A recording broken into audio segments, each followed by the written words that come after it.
of toxins without the need for pumps, without the need for blood thinners, autonomously, all by itself. But remember, I talked about another aspect of it is this membrane also has another function. It actually provides isolation between the patient and the cells that are in the device. So we had to test that, and it's actually instructive to think about what do we want to do, what causes rejection, what starts that. It's actually body's components have to get to the cells and elicit a response. And on this scale, the sizes of different kinds of organic and inorganic components, but molecules like glucose, which is very small, it has to get through because we want to keep those cells alive and provide the function they need. On the other hand, we don't want antibodies to attack the cells. We don't want bacteria to get to them. So you have to think in terms of the size scale and come up with a membrane technology that can discriminate. Here's this.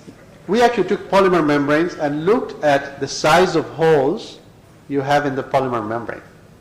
Turns out there's not one size. There's a number of sizes. And if you look at this distribution, it will let some of this bacteria and antibodies through. It will also, and then also we let some glucose through. So it's letting this good stuff like glucose feed the cells, but it's also letting antibodies. And so over time, these polymer membranes do not actually provide you the protection, and that's why polymer membranes are not suitable for membrane immunoisolation. On the other hand, by engineering our silicon membranes with these technologies from semiconductor technology, we can precisely pattern the membrane right to the size so we can determine that we want glucose to go through, but we don't want any of the other molecules like antibodies, cytokines to get through. And this allows us to think in terms of a technology now that can provide immune protection. So we've actually taken our cells. These are kidney cells that were isolated from a cadaver kidney that could not be transplanted. Occasionally we have that, they're too deformed, for example, and we've grown them on our membrane. And this picture may not mean much to you, but for us scientists, it's actually very exciting. Why? Because you see the green colors, the blue colors, and there's some red dots. That tells us we have actually been able to grow the kidney cells on this membrane, and they function like our own kidney cells inside the human body. And they're doing this in a way allows us to move the toxins through, but also selectively provide some of these other functions that help provide complete renal replacement. So we obviously have to optimize the technology, but it tells us we can think in terms of no anti-rejection drugs. And for those of you who know about kidney transplant, that has both a blessing and a curse of kidney transplant. Yes, and it's expensive as a partnership. So better health, lower cost. Isn't that what we all want? So we've taken this technology of the cells and we're using engineering. And I think this, the theme of what you may be hearing from me today, it's a collaboration between my colleagues at the University of Michigan, a colleague of mine, William Fizel at Vanderbilt University, a number of engineering and clinical teams trying to bring together knowledge and engineering to create this, what we call the bioreactor, perfusion flow bioreactor, where we grow the cells, we're testing them, and we can control and optimize the cell therapy to provide the functions that are needed to keep a patient healthy. So, if we do this, we will not need any external connections. No need for fluids. No need for dialysis. Okay? We'll use those technicians for other purposes, even better so. And by you'll address challenge of waste that's associated with dialysis. Think about the amount of water we have to purify. We have to provide, to get 1 liter of RO water, this is a pure water, we have to waste about 100 liters of regular water. That's not only wasteful, but imagine the amount of energy that goes into it. So here now this is some of the latest work. We're looking at how do you control the amount of water your kidneys have to modulate. And here we can show that by the transport by the cells is a function of how much shear. This shear is how much flow you have over them. And what we are confirming to our satisfaction is that we're able to increase the flow of water through our kidney bioreactor and sodium through our bioreactor by just changing the ultrafiltration rate. And this all happens autonomously. The patient drinks too much water, there's more ultrafiltrate, the cells reabsorb that, and so you don't have to worry, at least in principle, about controlling your thirst reflex. So you can think and envision of a point the patient can drink freely and eat more normally than a current patient has to. So this is a summary of our work, and this led us to a series of, I think, what I call inflection points. So one promising inflection point is I think we can see the concept works. My colleague at the University of Michigan, David, showed that combining a bioreactor with a filter provides a clinical benefit. The question then comes up, how do you take it into miniaturized mode and show that it works in a condition of an end-stage renal failure patient? So for that, we've shown that we've now got a new membrane technology that outperforms the polymer membrane technology and allows us to think of an implanted device, no pumps, no blood thinners. And we're the beginning of saying that we have traction on the cell bioreactor. We know these cells can be cultured, meaning we can grow them, we can protect them from the body's immune system, and they show some function. So we are now building on these 3 steps, if you will, to the next step of the kidney project, which is scale up and integration. So this shows a cartoon of the bigger device, which is a scaled up hemofilter integrated with a bioreactor. And these two will operate in tandem, and by working in tandem, they'll provide the function of the implantable bioartificial kidney. So let me end by how you here in India can interact. So we would welcome your interaction. We encourage it. So we've got 2 components. We'd like to both encourage education of what we're doing and dissemination, but also engage. We want your input as both scientists, clinicians, as patients and patient family members. So you'll find these 2 areas. We have got a Facebook page, or we put out lots of information, but also we ask for input. Because I think many times, without getting the patients involved, we may be shooting for something that's overly ambitious. We can provide something that's better. So a question we are asking, how often would a patient be willing to accept a surgical revision if we can provide these other benefits? That's important to us, because as technology developers, if the answer is, we need it to work for 5 years with no problems, versus, hey, I'll be willing to come in for a surgery every year, it changes how we might deliver on that. Should we think in terms of version 1, version 2, version 3? So we use the Facebook to reach out and interact. And so let me finally end by thanking a number of groups and people. Most of our work is supported by the federal government, but more recently, it's been the foundations, it's been the private groups. And it's so important to think, because I think the government sector has a role to advance the technology. But that last mile, if you will, is very much done together with the advocacy groups of the patients and the societies such as TANKER, ASN. We have the dialysis patient groups in the US. And as well as family foundations that help us move it forward to get it to the point where we can take this to the first human patient, and then we are expecting commercial partnership. And then I'll say our team is based, I'm at UC San Francisco, but it's a national team, Ohio, Michigan, and Tennessee, Pennsylvania. I like to think that after today we might have an international team advancing this project. So thank you very much.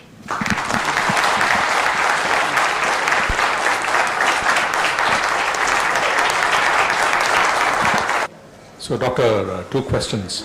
One is, in your estimate, how far are we from actually having a device which can be used by patients of this kind? And secondly, urine actually is, it provides markers to various things to identify other problems. There are so many things that come with the urine, so when you do a test.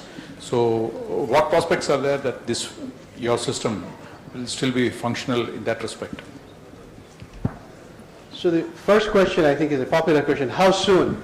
And and it's a great question. And so the way we are proceeding with that is, we can certainly do the research and development to some extent. The research, absolutely, the development to some extent. But to make it available to the wider community, we'll need the private sector, the companies to come and step in and make it a product. So that I cannot speak to, except that we'll get to a point where we hope they'll step in, and that we have more definite timeline. So we've built a partnership with the U.S. Food and Drug Administration through this program called Expedited Access Pathway. Because kidney failure in the U.S. affects only 0.1% of the population, but actually consumes 7% of the national budget. And there's no other disease that has that impact. So they finally recognized that something has to be done. So the Food and Drug Administration is working with us, and we've come up with a timeline. And the first component of the timeline is a safety test. And we are hoping to get to the start of the safety test at the end of this year or beginning of next year after we finish our preclinical studies. The second question about urine. So we'll provide an ultrafiltrate that will be processed partially by the tubule. And the part of the tubule we're trying to scientifically focus on is the proximal tubule. That's where the 60% of the volume reabsorption occurs. So I think the way I think about it is if it's making it through the glomerular filter, in our case, those markers are not being affected by the proximal tubule, those will show up in our proto-urine, if you will. So I think there's a role for biomarkers very much so. There's a mic right behind you. We'll send one across to you, sir. Thank you, Doctor. My name is Srinivasan. I'm one of the trustees of the TANKER Foundation. In addition to asking how soon, which you have answered already, as a trustee, I would be very keen to know how expensive or how cheap this solution will be. It's a great question, and I'll have to give you an answer that is at some level speculative because we don't know the answer. So what we've done is we've tried to look at a comparative analysis. So in the U.S., Medicare is a national insurance program that pays for dialysis. I told you 0.1% of the population consumes 7% of the Medicare budget. And of that, and that turns out to be $33 billion in the U.S., okay? It's a lot of money. Now, about 67%, two-thirds of that is because of dialysis patients. And so when I looked at the breakdown, we look at the breakdown of what are the costs associated with that. Of course, the machine, the supplies, that's part of it. But it turns out they also have, every dialysis patient averages about 2 hospital stays a year because of infection-related issues. So one is if we're going to try to address the cost, we should move it, we should try to overcome those challenges. The other way to look at it is what do transplant patients cost after the initial surgery? They cost in that same budget, the 1/3, and it turns out for each patient for transplant is mostly medications, and that's about $30,000 in the U.S. The prices cannot be compared across countries, but so dialysis is 3 times more expensive than transplant. And most of the transplant cost is because, after the surgery, is because of the medications. So let's look at our device. We're going to move away from the need for immunosuppressants. Okay? And if we overcome the limitations associated with chronic vascular access, infections, and coagulation, we can hopefully provide a lot of the cost savings. And then by removing the supplies, we can model that will be cheaper than transplant or comparable at one scenario. Dr. Roy, thank you, and thank you for doing this research in this area. Is so important, and of course, making this region very proud of your research, and congratulations to you for that. My question is, in the interim period, I know this is going to take time before it actually comes to the market, before it is. Can the current hemodialysis machines benefit from your work, or the kind of membrane which you have shown, the filtration process which you have shown? So the logical first step would be perhaps to look at the current dialysis machines, which are not changed, as you showed, from 1969. Is there any role for that into your work? Yeah, so you bring up a great point, and it's a point we are actively exploring. So we have we basically have a membrane technology that's superior to current dialysis. And the question is, can we put this technology to use in a dialyzer system? And the short answer is I think so. It's a question of a business case. So we're talking to the dialysis companies, and in the US and probably here, 2 dialysis companies control 80% of the market. And if one company controls not only the clinics, but controls the machines and controls the doctors. So there is a business case to be made. But that I think is something we'll have to address, and there will probably be a way to pass through that. But what I do know is the technology case is there. We can provide a membrane that requires smaller pumps or no pumps at all, and less anticoagulation or no anticoagulation at all. So I think there's definitely an opportunity to interject, and we are working with the FDA to see where that might fit in our overall development plan. Unfortunately, we don't have too much time. We're running behind. Okay, one last question. Yes. We have, Yes. Yes. we'll make that the final question for the evening. Thank you.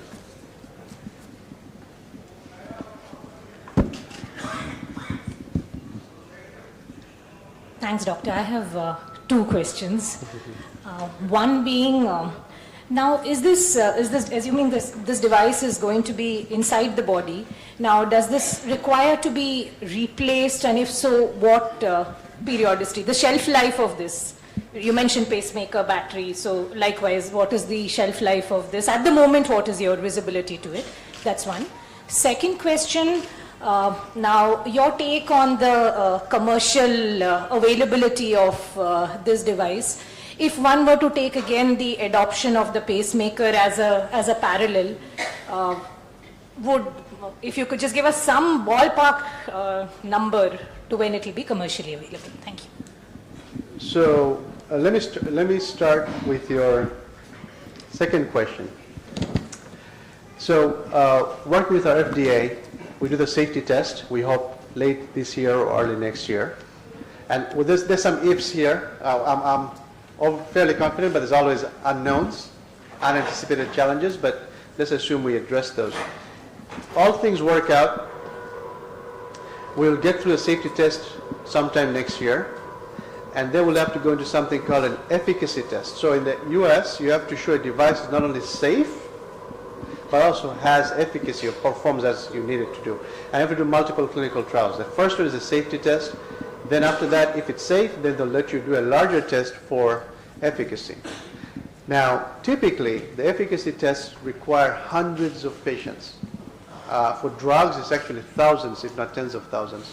For devices, about hundreds to patients. So when stents come out, they actually tested them on 800 to 900 patients before they get approved. With our partnership, we think there will be less, but let's assume it's a few hundred. We envision safety test next year. We pass the safety test, then have to get a wider test we call the efficacy test. That's probably 2 years.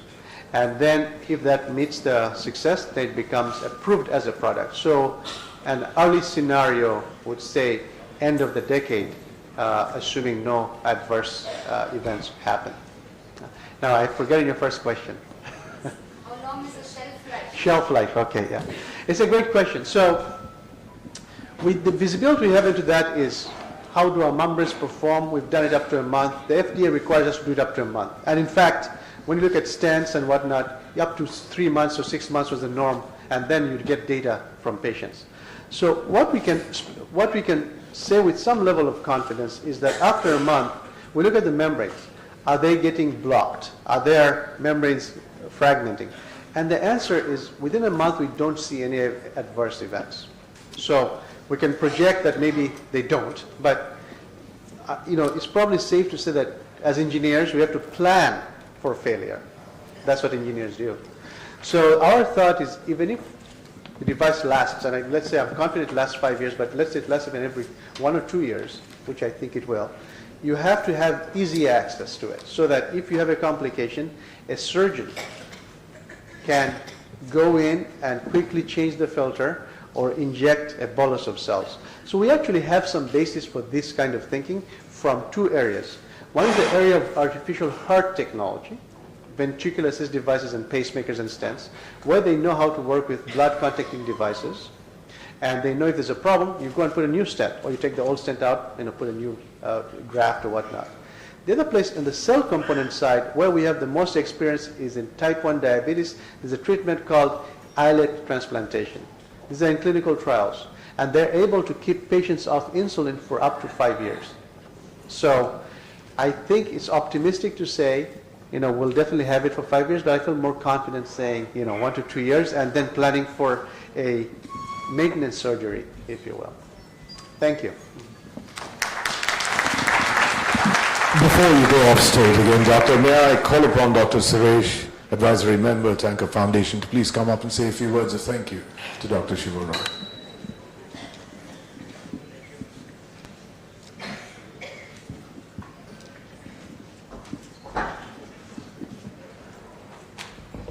Good evening, everybody. I think the first word of thanks that I would say is thanks for making this a passion in your life. And among several other things that you're pursuing, we're so glad that you're pursuing this as a passion. The next thing I would say is making such a path-breaking science so eloquent and so lucid that so many of the audience are not necessarily doctors, but they're patients and family members for whom it's not so much hope, I think it's desperation.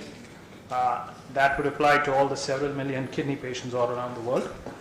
So with that, we wish you success on this project and hope it's not the end of this decade, more faster than that.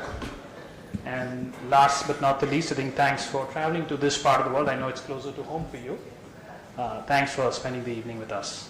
Thank you. Thank you. Dr. Roy, I'm sorry, we're still not done with you yet. May I call upon Mrs. Aparna John Venkatesan to please come up and felicitate Dr. Roy.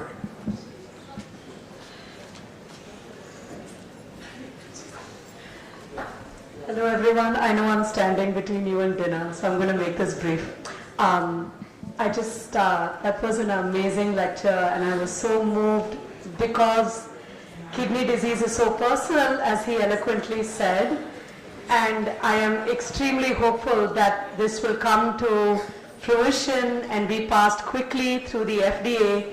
Even though what's left of the Medicare budget, given the recent election, is unclear, I still hope that there will be a lot of support for Dr. Roy's work. And may I just say that as a fellow physics major, I'm very proud. Congratulations.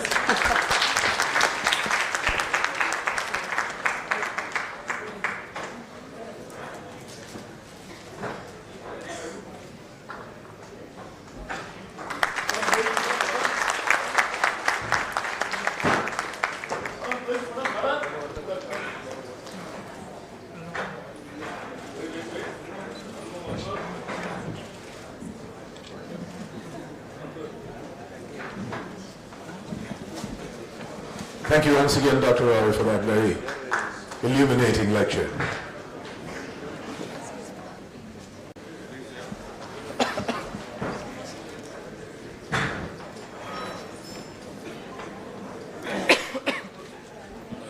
I'm now going to welcome on stage, first of all, our chief guest, Dr. Samya Swaminathan. Ma'am, if you will join us on the dais, please. May I also call Dr. Georgie Abraham to please come up on stage. Mr. Pankaj Singh, the chairman, La Renon. Dr. Tarun George of the KV George Foundation. Mr. Hari Prasad Gupta, Balaha Group of Companies. If we could have him on stage as well. I call upon Mr. Mahesh Shuran, a family member of Mr. Ashok Shankaralingam, to please come up on stage.